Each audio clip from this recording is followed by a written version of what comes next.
जुलाई 2023 में एक बहुत ही अवेटेड, बहुत फेमस मूवी आने वाली है। पिक्चर का नाम है ओपनहाइमर। इसको बनाया है क्रिस्टोफर नोलन ने, जिन्होंने डार्क नाइट ट्रिलॉजी बनाई है, इंटरस्टेलर, फिर इंसेप्शन, बहुत कमाल की पिक्चर बनाई है। और इसमें जो मेन बंदा है इस पिक्चर में जो ओपनहाइमर का रोल कर रहा है, उसका नाम सिलियन मर्फी है और उसको आपने पीकी ब्लाइंडर्स में देखा होगा, नेटफ्लिक्स का बहुत फेमस शो। आज की वीडियो में हम बात करेंगे इस मूवी की रियल स्टोरी के बारे में, क्या इस मूवी में दिखाया जाएगा। ओपनहाइमर की जो ये मूवी है, ये एक बुक पे आधारित है जिसका नाम है अमेरिकन प्रोमीथियस, और इस बुक का लिंक मैंने इस वीडियो के डिस्क्रिप्शन में डाला हुआ है। तो चलिए शुरू करते हैं ओपनहाइमर की कहानी और जानते हैं कि वर्ल्ड वॉर 2 में अमेरिका के लिए इतना बड़ा कंट्रीब्यूशन दिया ओपनहाइमर ने, फिर भी उसको इतना कंट्रोवर्शियल फिगर क्यों माना जाता है। कहानी शुरू होती है एक आदमी से जिसका नाम है जे रॉबर्ट ओपनहाइमर। ये बंदा एक साइंटिस्ट फिजिसिस्ट था और हार्वर्ड यूनिवर्सिटी का ग्रेजुएट था। 1930 से ये साइंस की फील्ड में बहुत एक्टिव हो गया था। थ्योरेटिकल फिजिक्स इसका स्पेशलिटी था और इसने इसको पूरे अमेरिका में बहुत पॉपुलर किया, अपनी फील्ड में बहुत पॉपुलर था और इसने कुछ इंपॉर्टेंट डिस्कवरीज में बहुत महत्वपूर्ण योगदान दिया था। इसकी पैदाइश एक जूइश फैमिली में हुई थी और ऐसा कहते हैं कि इस बंदे की जनरल नॉलेज बहुत खराब थी, तो दुनिया में क्या चल रहा है, पॉलिटिक्स के बारे में इसको कुछ पता नहीं था। बट इस बंदे का वर्ल्ड वॉर 2 को खत्म करवाने में बहुत बड़ा योगदान था। हुआ कुछ ऐसा था कि जब 1939 में वर्ल्ड वॉर 2 शुरू हुआ तो बहुत सारे जर्मनी में ऐसे साइंटिस्ट थे, कुछ ज्यूज लोग थे जिनको अपने लिए डर लग रहा था कि यहाँ पे उनको खतरा हो सकता है, तो इसलिए उन्होंने जर्मनी से भागना शुरू कर दिया। कुछ जर्मन साइंटिस्ट आ गए थे अब अमेरिका में, उसमें से एक बहुत पॉपुलर नाम है एल्बर्ट आइंस्टीन। उनको पता था कि जर्मनी में कुछ न्यूक्लियर रिसर्च हो रहा है और बॉम्ब बनाने की तैयारी की जा रही है, तो उन्होंने फिर अमेरिकन प्रेसिडेंट रूजवेल्ट को कांटेक्ट किया आइंस्टीन ने, और उन्होंने कहा कि देखिए जर्मनी में ऐसा कुछ न्यूक्लियर प्रोग्राम चल रहा है, वो लोग कभी बॉम्ब बना लेंगे, तो हमको भी अमेरिका में कुछ न्यूक्लियर प्रोग्राम बनाना चाहिए। तो इसीलिए फिर जब अमेरिका की एंट्री हुई वर्ल्ड वॉर 2 में 1941 दिसंबर में, जब पर्ल हार्बर पर अटैक हुआ था, उसके बाद 1942 में रूजवेल्ट ने इस बात की अनुमति दे दी कि अब हम भी एक प्रॉपर न्यूक्लियर रिसर्च करके एक एटॉमिक बॉम्ब बनाएंगे। तो ये जो पूरा बॉम्ब बनाने की जो संस्था थी, इसमें नेशनल रिसर्च कमेटी जो थी, उन्होंने ओपनहाइमर को इनवाइट किया। क्यों इनवाइट किया? क्योंकि ओपनहाइमर ऑलरेडी थ्योरेटिकल फिजिक्स में उसका कुछ नाम था, वो पॉपुलर था, तो उसको उन्होंने इनवाइट किया कि यहाँ पे आप आए और हमने जो बॉम्ब का जो आइडिया बनाया है, इस बॉम्ब में हम फिशन करने वाले हैं, फिशन रिएक्शन। तो उसमें जो न्यूट्रॉन चेन रिएक्शन होगा उसको आप स्टडी करिए और हमको बताइए कि सही हो रहा है कि नहीं, आपका क्या राय है। तो 1942 में ही जून के महीने में यूएस आर्मी ने टेक ओवर कर लिया इस बॉम्ब बनाने के प्रोसेस को और इसको फिर नाम दिया गया द मैनहट्टन प्रोजेक्ट। इसका नाम एग्जैक्टली मैनहट्टन प्रोजेक्ट क्यों था, इसका भी एक अलग रीजन है, इसकी कहानी है, तो इसके ऊपर मैं एक वीडियो बनाऊंगा, उसका लिंक मैं वीडियो के डिस्क्रिप्शन में डाल दूंगा। क्योंकि अमेरिकन गवर्नमेंट, वहां की मिलिट्री चाहती नहीं थी कि किसी भी नॉर्मल जनता को पता चले कि यहाँ पे वो इतना बड़ा एटॉमिक बॉम्ब बना रहे हैं, इसीलिए उन्होंने इस बॉम्ब बनाने की फैसिलिटी को बनाया न्यू मैक्सिको में, लॉस एलमोस में, और उस लैब का, उस फैसिलिटी का डायरेक्टर बनाया गया ओपनहाइमर को। डायरेक्टर बनने के बाद ओपनहाइमर की रिस्पॉन्सिबिलिटी ये थी कि जितना उन्होंने पीछे रिसर्च किया है, न्यूक्लियर रिसर्च, उस सब को यूज करके एक कॉम्पैक्ट, एक ऐसा बॉम्ब बनाया जाए जिसको आप एक एयरप्लेन से, अमेरिकन सुपर फोर्ट्रेसेस प्लेन से गिरा सकें अपने टारगेट पे। ये उनका मेन पर्पस था। और इसीलिए क्योंकि यहाँ पे साइंटिस्ट भी काम कर रहे थे, यहाँ मिलिट्री भी काम कर रही थी, तो ओपनहाइमर का ओवरऑल वो इंचार्ज थे और उनको इंश्योर करना था कि उनके साइंटिस्ट सेफली और सिक्योर तरीके से आर्मी के लोगों के साथ काम कर सकें, जो कि ऑब्वियसली एक बहुत ही अजीब सा कॉम्बिनेशन है। क्योंकि साइंटिस्ट जो होते थे उनका काम होता था सिर्फ रिसर्च के बारे में ध्यान देना, बॉम्ब कैसे काम करेगा उसके बारे में ध्यान देना, बट जो मिलिट्री के लोग थे उनको ये इंश्योर करना था कि बॉम्ब सही टाइम पे सही जगह पे पहुंचे, वो सेफ रहे, उसके आसपास की सिक्योरिटी बनी रहे। तो ये जो दोनों टीम्स थी, इन दोनों को साथ में काम करवाया ओपनहाइमर ने। और बहुत रिसर्च के बाद जब 1945 में, 3 साल के बाद, जुलाई 16 को इन लोगों ने सक्सेसफुल टेस्ट किया इस एटॉमिक बॉम्ब का, इसको कहते हैं ट्रिनिटी टेस्ट। और इसीलिए देखिए जो नोलन की मूवी है ओपनहाइमर, वो भी जुलाई में ही रिलीज हो रही है। जब ये पहला टेस्ट सक्सेसफुल हुआ और पहला एटॉमिक बॉम्ब एक्सप्लोड हुआ, तो ओपनहाइमर ने एक लाइन कही थी, now I am become death the destroyer of the world. ये लाइन ओपनहाइमर ने ली थी भगवत गीता से। महाभारत की लड़ाई में जब कौरव और पांडव के बीच में लड़ाई हो रही थी, तो अर्जुन विचलित हो गए थे अपने सामने कौरवों को देख के, क्योंकि उनको लग रहा था कि सारे मेरे रिश्तेदार हैं, मेरे भाई हैं, इनके साथ मैं लड़ाई कैसे करूं।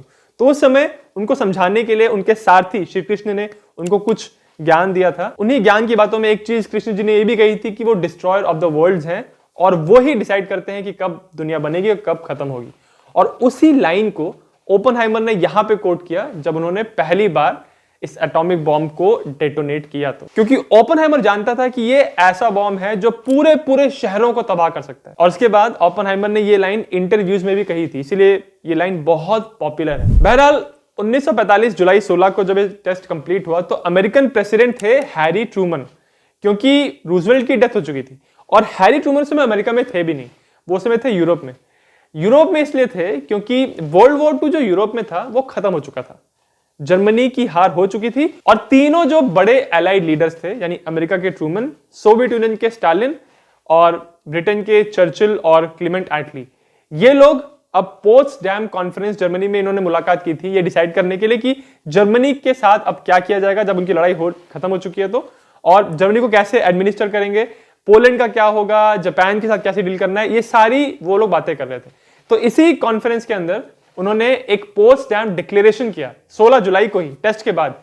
इस डिक्लेरेशन में उन्होंने जापान से ये कहा कि आप अभी सरेंडर कर दें, अगर आप सरेंडर कर देंगे तो आपके कुछ आइलैंड्स हैं आपको रखने दिए जाएंगे, आपको जैसी सरकार चलानी है वो आपको अलाउ किया जाएगा, ये सारी उनको बातें की गई। और अगर आपने सरेंडर नहीं किया तो आपको बहुत सारे तबाही डिस्ट्रक्शन का सामना करना पड़ेगा। ये डिक्लेरेशन पोट्सडैम कॉन्फ्रेंस में इसलिए किया गया था क्योंकि वो जानते थे कि उनके पास अब ये एटॉमिक बॉम्ब है जिसको लोग जापान में यूज कर सकते हैं। बट ऑब्वियसली जापान ने सरेंडर नहीं किया और फिर 6 और 9 अगस्त को हिरोशिमा और नागासाकी में एटॉमिक बॉम्ब्स गिराए गए। ये वही एटॉमिक बॉम्ब्स थे जिनको रॉबर्ट ओपनहाइमर के नेतृत्व में बनाया गया था। जब ये बॉम्ब्स एक्सप्लोड हुए तो हिरोशिमा और नागासाकी में मिला के 2 लाख से भी ज्यादा लोगों की जान गई थी। और इसी वजह से पहली बार दुनिया ने देखा कि एटॉमिक बॉम्ब्स कितने ज्यादा पावरफुल और डिस्ट्रक्टिव हो सकते हैं। इतने डिस्ट्रक्शन को देखने के बाद ओपनहाइमर को बहुत रिग्रेट हुआ। उनको लगा कि उन्होंने एक ऐसे हथियार को बना दिया है जिसको कोई भी देश गलत तरीके से इस्तेमाल कर सकता है। इसीलिए ओपनहाइमर ने मैनहट्टन प्रोजेक्ट के बाद इस बात को बोल दिया कि इसके आगे अब वो कोई भी और एटॉमिक बॉम्ब्स नहीं बनाएंगे। तो वर्ल्ड वॉर 2 तो खत्म हो चुका था, इसमें एलाइड कंट्रीज की और अमेरिका की जीत हो चुकी थी। बट अभी भी ये स्टोरी खत्म नहीं हुई थी। वर्ल्ड वॉर 2 खत्म होने के तुरंत बाद एलाइड कंट्रीज जो थी, अमेरिका और सोवियत यूनियन, इनके बीच में आपस में लड़ाई शुरू हो गई। और ये था कोल्ड वॉर। कोल्ड वॉर इसलिए क्योंकि इसमें एकदम ऊपर सामने से लड़ाई नहीं हो रही थी, बट अंदर ही अंदर इनमें बहुत टेंशन थी। इनके बीच में दोनों कंट्रीज में बहुत सारे जासूस थे जो एक दूसरे के सीक्रेट्स निकाल रहे थे और कॉन्स्टेंटली ये टेंशन हो रही थी कि कोई भी कंट्री अब एक दूसरे पे न्यूक्लियर वेपन ना फायर कर दे। तो इसी सब के बीच में 1949 में अमेरिका ने ये अनाउंस किया कि वो लोग एक फ्यूजन बेस्ड हाइड्रोजन बॉम्ब बनाएंगे। और ओपनहाइमर ने कहा कि वो इस बॉम्ब के साथ जितना भी रिसर्च होने वाला है और ये जो बॉम्ब बनाने का जो पूरा प्रोसेस है उसके साथ वो नहीं जुड़ेंगे। और ऑब्वियसली उन्होंने इस बॉम्ब की बहुत निंदा भी की कि इससे और डिस्ट्रक्शन होगा। ये बात ऑब्वियसली अमेरिकन गवर्नमेंट को पसंद नहीं आई। ये बात आज भी आप इमेजिन कर सकते हैं कि मान लीजिए कि आपकी देश की सरकार कुछ करना चाहती है, उसने कुछ अपनी प्रोटेक्शन के लिए या अपने दुश्मन पे हमला करने के लिए कोई बहुत बड़ा कोई हथियार बना रही है और कुछ लोग हैं या कोई एक इंसान है जो उसका विरोध कर रहा है, तो ये समझना बिल्कुल लाजमी है कि सरकार उस इंसान से नाराज हो जाएगी। और यही चीज ओपनहाइमर के साथ भी हुई। सरकार ने फिर उसके ऊपर जासूस लगा दिए। एफबीआई ने भी ओपनहाइमर को अपनी वॉच लिस्ट में डाल दिया और इसकी वजह से अब ओपनहाइमर कहां जाता है, कौन उसके दोस्त हैं, कहां उठता बैठता है, इस सब बात पे उन्होंने नजर रखनी शुरू कर दी। और उन्होंने फिर धीरे धीरे जनता के सामने ये बताना शुरू किया कि ये बंदा ना कम्युनिस्ट है। मतलब सोवियत यूनियन की जो कम्युनिस्ट गवर्नमेंट है उसको ये बंदा सपोर्ट करता है, इसका उठना बैठना उन लोगों के साथ है जो कम्युनिस्ट पार्टी के हैं। हालांकि ओपनहाइमर ने कभी भी कम्युनिस्ट पार्टीज को सपोर्ट नहीं किया, उसने ऑफिशियली उनके साथ वो एसोसिएट नहीं हुआ था।